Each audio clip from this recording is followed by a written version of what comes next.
melanin, and why is it so powerful? Melanin is a molecule. And Dr. Sabi used to always tell me, you're always talking about melanin, but what you have to really look at is carbon. Carbon is the atom. It's like cosmic glue. You have other atoms or elements, but you basically have four major on the earth: oxygen, nitrogen, hydrogen, and carbon. You can put no more than four together: nitrogen, hydrogen, oxygen. You could put part hydrogen, 2 parts oxygen together, you have water. You can put 2 parts hydrogen, 2 parts oxygen together, and you have hydrogen peroxide. You can do the same thing with nitrogen, but you can't put no more than 4 atoms together to create anything. Once you introduce carbon, the black, once you introduce carbon, you create the millions and billions of molecules that exist. Carbon is the cosmic glue. It is the evidence of everything and all that exists. Because when you go outside, you look up into the heavens, what do you see? You see blackness. That's cosmic melanin. But the way in which it represents itself on the planet comes from the greenness in plants, and basically the melanin that is in human beings and animals too. And so melanin is a molecule that becomes very important as it relates to life. That is why you have the carbon 14, nitrogen 14 dating, because you can tell how old something is by the life of the carbon that's within that particular thing that you're looking at, the organism that you're looking at. So that carbon is the actual stuff of the cosmic universe. And if there is life outside, it's going to be black. So don't be bringing no Europeans down here as extraterrestrials, because they don't exist. When the spacemen come from outer space, they're going to be black or brown or melanated, because that's the stuff of the universe. Stars are known as nanodiamonds. Stars started off as dark matter being pushed in by dark energy, and is being pushed in, being pressured in. And when there is no more space inside of that teeny weeny nugget of blackness, it implodes. That becomes a star. Stars are crystallized blackness. When you're looking up in the heaven, blackness isn't in the stars. Stars came out of blackness. That's why people say erroneously that there's nothing faster than the speed of light. That's not true. Faster than the speed of light is the speed of darkness, because everywhere that speed travels, darkness is there before light got there. Make sense?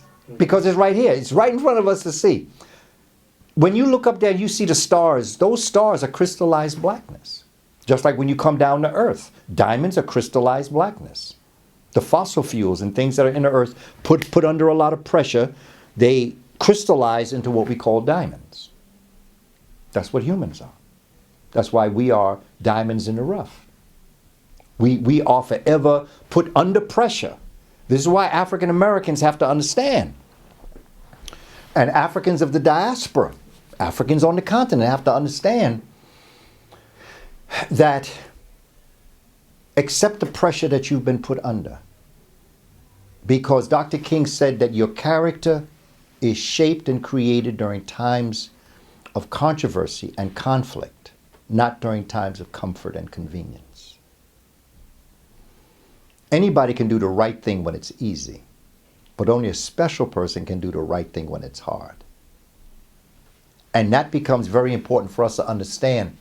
And our ancestors in Egypt, in Kemet, had a symbol. It was a dung beetle called Kepra.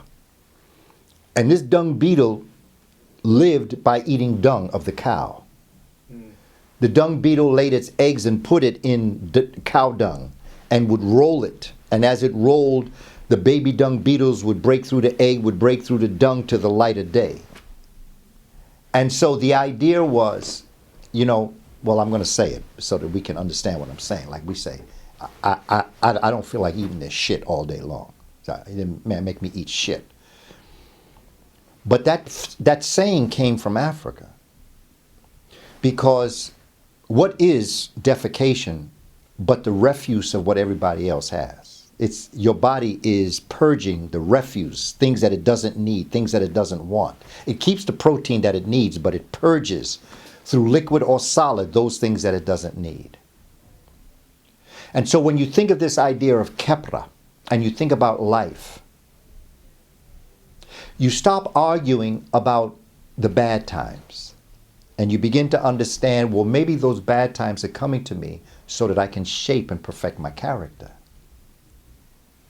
Maybe that's the shit you have to eat to get to your higher level of ascension where you belong. And if you didn't go through that, you wouldn't be tested in order to come up there. Because remember, Dr. King said your character is shaped and developed during times of conflict and controversy, not during times of comfort and convenience. So when even the worst of things are coming at you, sometimes you can actually thank the Creator for sending those times to you to give you the opportunity to perfect your character. Instead of spending most of your time saying, why me? Well, why not you? Why not? It's you because it's you. It's not what happens to you that's important. It's what you do with what happens to you that's important. Because it's coming at you for a reason. My mother said, fair, Skip. It ain't about fair. Life ain't fair. Get over it. And I often thought about that. Because we're all looking for fairness. Come on, man. This life. Life has this. We have cards that we've been dealt. You got to live your cards. You can't complain. You got to play your cards. That's life. And as a people, we did that. We did it very well. We did it historically. We have evidence of it constantly. And what the society realizes is that if black folk get themselves together, this is over for them. It's over. It's simply over for them. If we could get our children where they need to be. When you look at what Michael Jordan did in basketball, when you think about what Tiger Woods did in golf, and what the Williams sisters have done in tennis with all those young sisters that are coming up now. The other one the other day became the youngest tennis player to have an impressive record. They idolized the Williams sisters. The Williams sisters opened up a psychological door for young women. Tiger Woods opened up a psychological door for blacks in golf. Everybody has their own thing about him personally, but like I say, listen, I'm looking at his golf game. I'm not looking at his personal life. I don't care about his personal life. I'm looking at the golf game. The brother had a serious golf game. The other problem came up and messed with his head and messed up his golf game, but that's a whole nother situation altogether.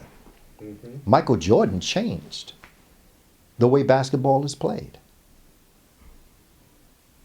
And the same way that we can change basketball and golf and tennis, we can change the classroom when we teach our children and our people the truth.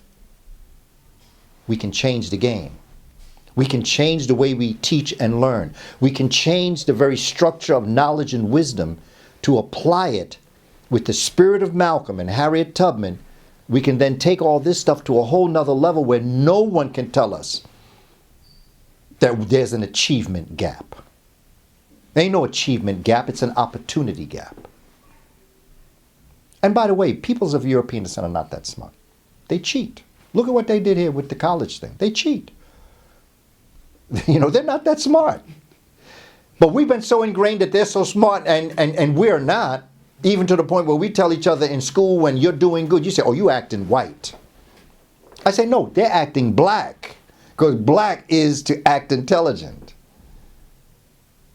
But see, we are so busy with what they've put on our head that we actually believe that. They're not that intelligent. I've been around enough of them to know. They're not really that intelligent at all. I'm not saying that there are some that are brilliant. I respect their intelligence and I've learned from them. I'm saying they are not who they pretend to be. That's what I'm trying to say. They're not all that. And you got to look inside yourself to decide, what are you going to do with your life? And if you're going to be a 9-to-5er, you want to be that log, I still love you, but I ain't got time for you. I'm a swimmer, and I got to get away. You may go where that wave is going to take you, but I'm going to use my body to get where I got to go. Okay, you want Popeye? Yes, Hotep family, I encourage you to look to Amazon for my new book. It's my second book, Spirituality Before Religions, and it explores spirituality before religions existed. And it goes from the very beginning of time, even before the beginning began, unto what we're experiencing today. So I encourage you to go to Amazon and download Spirituality Before Religions.